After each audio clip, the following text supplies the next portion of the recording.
रायपुर से एक बड़ी खबर का रुख कर रहे हैं। अस्पतालों पर डबल एक्शन हुआ है। कोरोना के प्राइवेट अस्पतालों में जो इलाज हुए इसको लेकर चेतावनी है। मरीजों से ज्यादा पैसे लेने वाले अस्पतालों को ये चेतावनी दी गई। शिकायत मिली तो दोहरी कार्रवाई होगी, ये मीरा बघेल का कहना है। पैसे लौटाने के अलावा नर्सिंग होम एक्ट की कार्रवाई की जाएगी।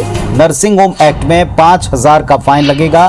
फिर भी अगर शिकायत आती है तो लाइसेंस रद्द भी हो सकता है।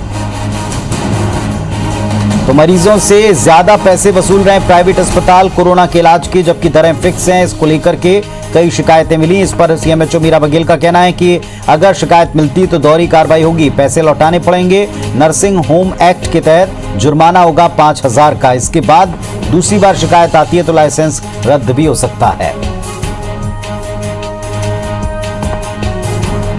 और राजेश राज हमारे सहयोगी इस वक्त हमारे साथ में जुड़ गए, सीधे उनका रुख करते हैं। राजेश, ये शिकायतें तो बहुत आ गई, लेकिन एक्शन के बारे में अब एक चेतावनी दी गई।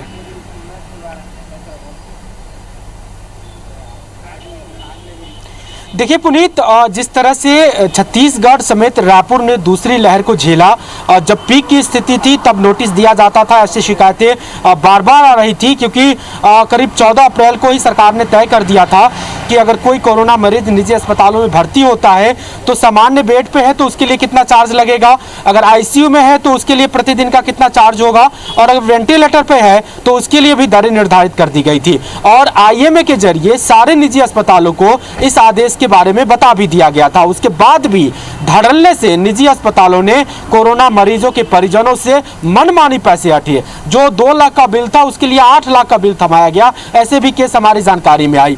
तो अब जबकि थोड़ी सी राहत मिली है, रायपुर को केसेस वगैरह कम हो रहे हैं, तो अब सख्त चेतावनी जारी की है जिला स्वास्थ्य महकमे ने, और ये कहा है कि सरकार की ओर से जो तय रेट है अगर उससे ज्यादा पैसे लिए तो अब उन पे डबल एक्शन होगा। डबल एक्शन इस तरह से कि जो ज्यादा पैसे लिए हैं उसको तो लौटाना ही पड़ेगा, और सरकार के आदेश को न मानने के चलते नर्सिंग होम के तहत 5,000 रुपए का जुर्माना भी लगाया जाएगा।